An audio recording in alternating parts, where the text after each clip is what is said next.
दोस्तों आज हम जो केस आपको बताने वाले हैं वो किसी थ्रिलर सस्पेंस फिल्म की तरह है जिसमें ग्लैमर है, शोहरत है, तंत्र मंत्र है, ब्लैकमेलिंग है और कई राज भी। ये केस छत्तीसगढ़ की गलियों से निकला लेकिन पूरे देश में आग की तरह फैल गया। एक लड़की जिसके ऊंचे सपने ही उसकी मौत की वजह बने। पर कैसे और क्यों? कौन था उसे मारने वाला? आखिर क्यों इस केस के खुलते ही पुलिस के भी होश उड़ गए? सब कुछ जानने के लिए वीडियो को एंड तक देखिए।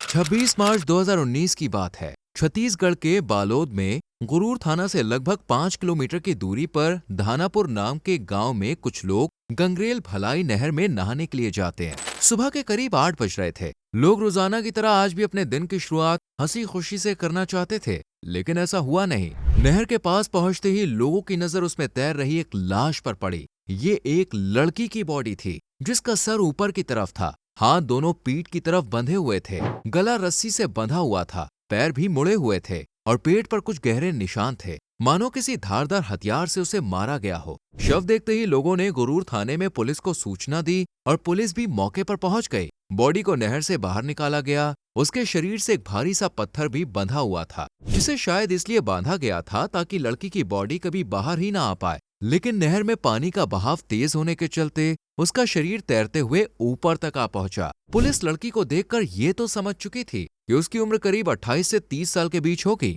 पर ये कौन थी, कहां से थी और इसे किसने मारा? इन सब सवालों की गुत्थी सुलझाने के लिए आसपास मौजूद लोगों से लड़की की पहचान करने को कहा गया, पर वो शायद इस गांव की थी ही नहीं, इसलिए किसी ने उसे नहीं पहचाना। इतने में पुलिस की नजर लड़की की हथेली पर पड़ती है, जिस पर लिखा हुआ था ए यादव, यानी इसका नाम ए से शुरू होता था और पीछे सरनेम यादव था। साथ ही इसके बाएं हाथ पर पंखुड़ी का टैटू भी बना हुआ था। ये दो चीजें पुलिस का काम आसान करने वाली थी, इसलिए बॉडी को पोस्टमार्टम हाउस भेजकर उसके फोटोज को व्हाट्सएप, इंस्टाग्राम और दूसरी सोशल साइट्स पर भी शेयर किया गया, जहां कुछ लोगों ने उसकी पहचान आंचल यादव के रूप में की। असल में आंचल यादव छत्तीसगढ़ में कोई गुमनाम लड़की नहीं थी, बल्कि वो एक popular model, social media influencer के तौर पर जानी जाती थी। उसकी हाई प्रोफाइल लाइफस्टाइल और बोल्डनेस ये बताती थी कि वो किसी सेलिब्रिटी से कम नहीं है। आंचल यादव छत्तीसगढ़ के धमतरी की विवेकानंद कॉलोनी में अपनी मां ममता और भाई सिद्धार्थ उर्फ जिमी के साथ रहा करती थी।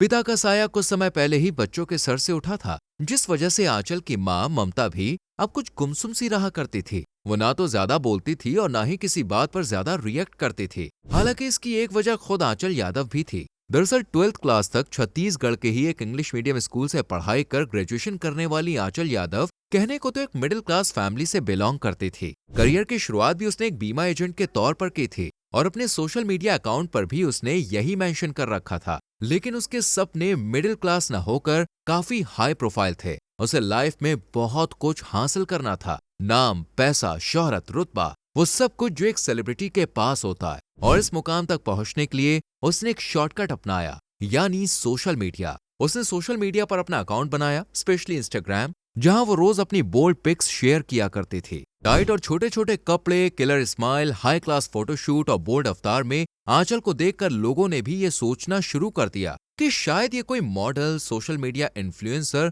या फिर कोई सेलिब्रिटी है। आंचल ने बकायदा अपने लिए एक फोटोग्राफर भी हायर कर रखा था, जो हर हफ्ते नई नई डेस्टिनेशंस पर नए नए लुक, नई ड्रेसेस और नए अवतार में आंचल की फोटोज खींचता और फिर आंचल उन्हें अपने इंस्टा अकाउंट पर पोस्ट कर दिया करती। इन्हीं पिक्चर्स के थ्रू आंचल सोशल मीडिया पर एक वीआईपी इल्यूजन क्रिएट कर रही थी। उसकी ये मेहनत कहीं ना कहीं सफल भी हो रही थी। वो छत्तीसगढ़ की नामी पर्सनालिटी बनती जा रही थी। लोग उसकी पोस्ट का, उसकी फोटोज का बेसब्री से इंतजार किया करते थे। देखते ही देखते छत्तीसगढ़ के अलावा रायपुर, धमतरी और आसपास के इलाकों के हाई प्रोफाइल लोगों के साथ आंचल का उठना बैठना शुरू हो गया। इस सब की वजह से आंचल की जिंदगी ने भी एक नया मोड़ लिया और वो खुद को पूरी तरह से इस नई दुनिया में ढालती चली गई। ऐसी कोई पार्टी नहीं होती थी जिसमें आंचल नजर न आए। उसे छोटे मोटे मॉडलिंग के ऑफर भी मिलने लग गए थे। इसलिए अब उसने अपनी माँ का धमतरी वाला घर छोड़ रायपुर में किराए का मकान भी ले लिया, साथ ही एक कार भी खरीद ली। आंचल चाहती थी कि वो इतनी कामयाब बने कि दुनिया उसके पीछे पीछे भागे,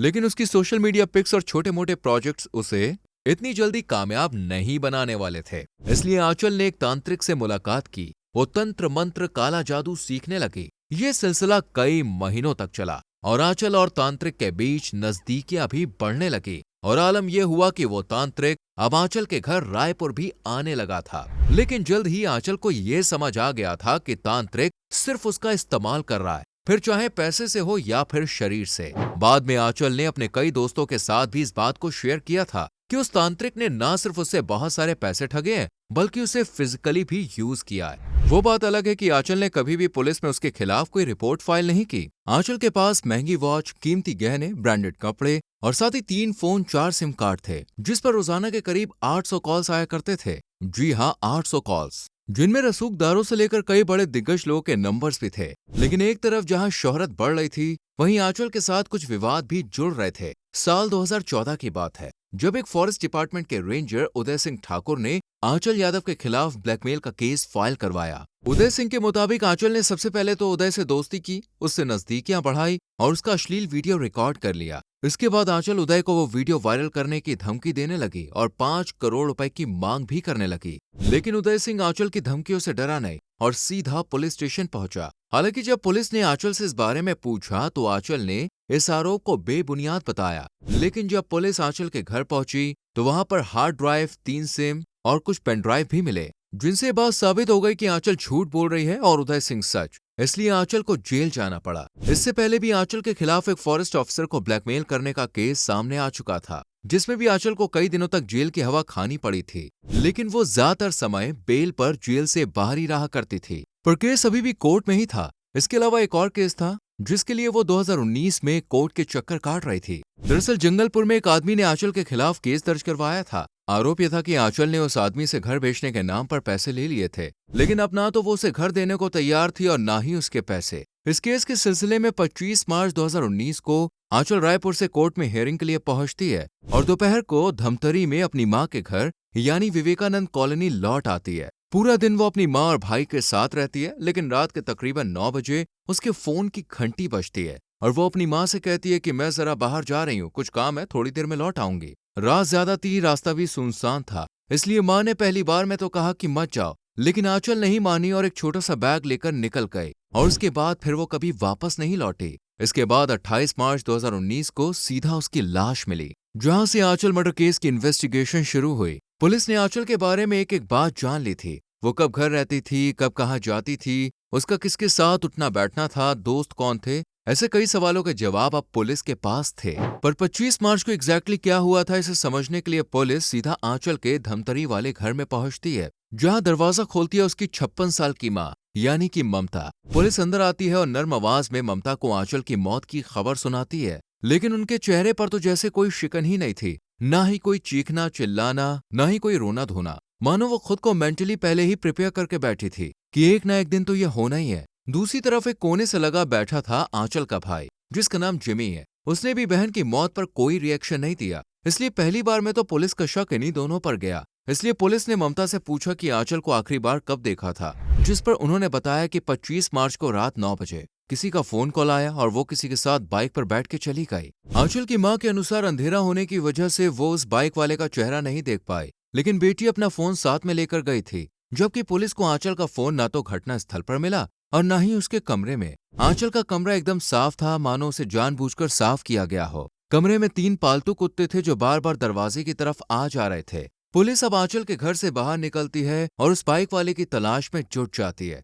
जिसके साथ आंचल 25 मार्च की रात को गई थी। लेकिन हैरानी की बात तो ये थी कि आसपास जितने भी सीसीटीवी कैमरा थे, उनमें से किसी में भी आंचल रात को रिकॉर्ड ही नहीं हुई। लेकिन घर से ठीक 2 गली पहले रत्नाबाग चौक पर लगे कैमरे में कुछ ऐसा रिकॉर्ड हुआ जिसने पुलिस के होश उड़ा दिए। कैमरे में आंचल की कार को जाते हुए देखा गया, जिसे कोई और नहीं बल्कि उसका भाई जिमी ड्राइव कर रहा था। जिमी उर्फ सिद्धार्थ ने कार के हेडलाइट्स ऑफ कर रखी थी, लेकिन स्ट्रीट लाइट की वजह से उसका चेहरा साफ नजर आ रहा था, इसलिए पुलिस का शक सिद्धार्थ पर गया। शक की एक और वजह थी आंचल के कॉल रिकॉर्ड्स। असल में मां और भाई के कहे मुताबिक 25 मार्च को आंचल को घर से निकलने से पहले किसी का फोन आया था, इसलिए पुलिस ने सबसे पहले आंचल के कॉल रिकॉर्ड को खंगाला। उसके तीनों सिम कार्ड्स के एक एक नंबर को बारीकी से चेक किया गया। 25 मार्च को जितने भी नंबर से कॉल आए सभी को ट्राई किया गया, लेकिन हैरत की बात थी कि रात को 9 बजे या इसके आसपास तो उसे किसी का फोन आया ही नहीं था।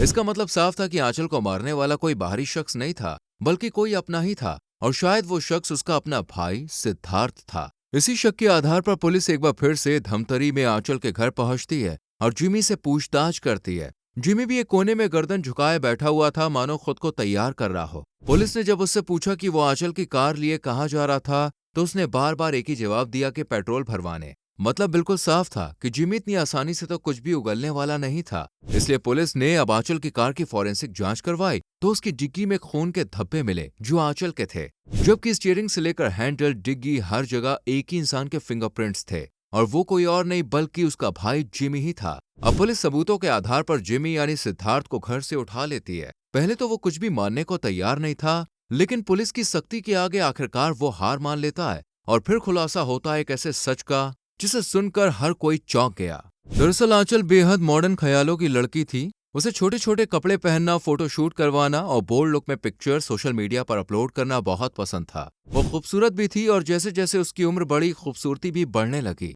इसी खूबसूरती के दम पर वो ग्लैमर की दुनिया में नाम कमाना चाहती थी, पर इसके लिए उसके पास कोई खास और ठोस जरिया नहीं था।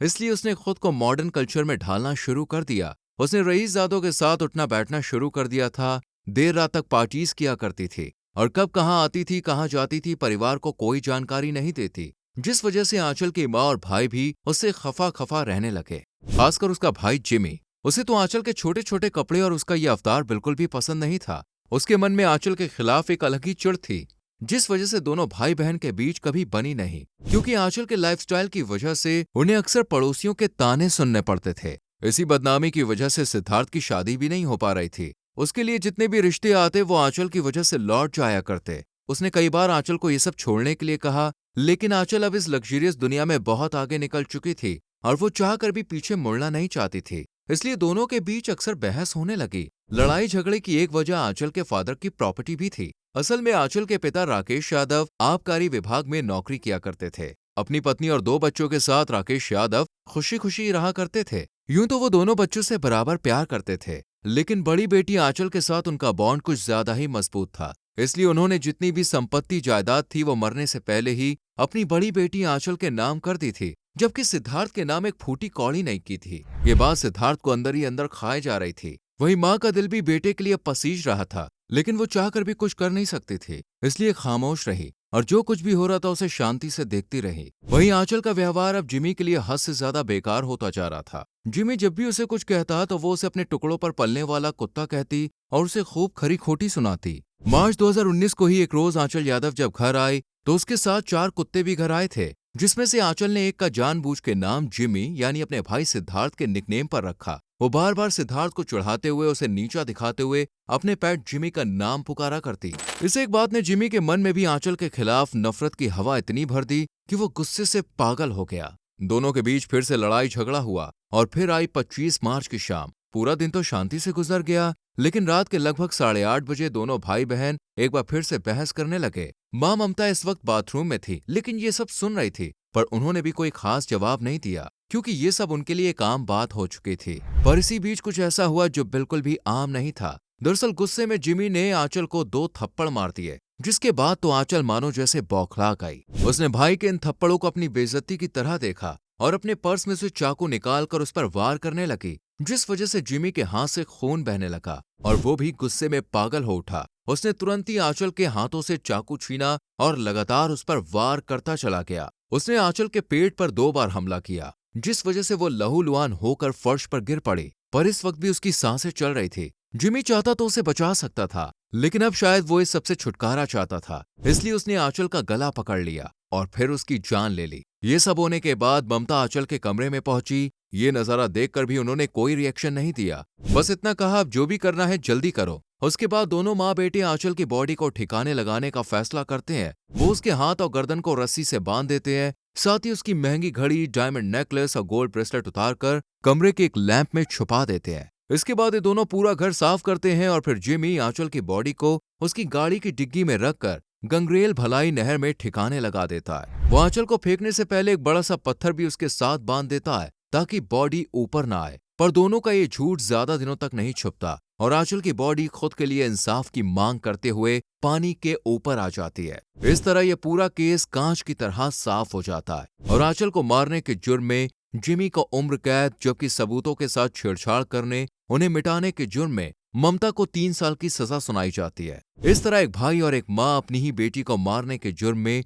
आज सजा काट रहे हैं। आपको क्या लगता है, आंचल जिस तरह का बर्ताव करती थी, क्या वो सही था? और जो उसके भाई ने उसके साथ किया, क्या वो सही था? अपनी राय कमेंट सेक्शन में जरूर दें, वीडियो को लाइक और शेयर करें और चैनल को सब्सक्राइब करके बेल आइकॉन प्रेस करें, जिससे आने वाली केस फाइल्स आपसे मिस ना हो। मिलते हैं अगली वीडियो में। Till then, bye bye, take care.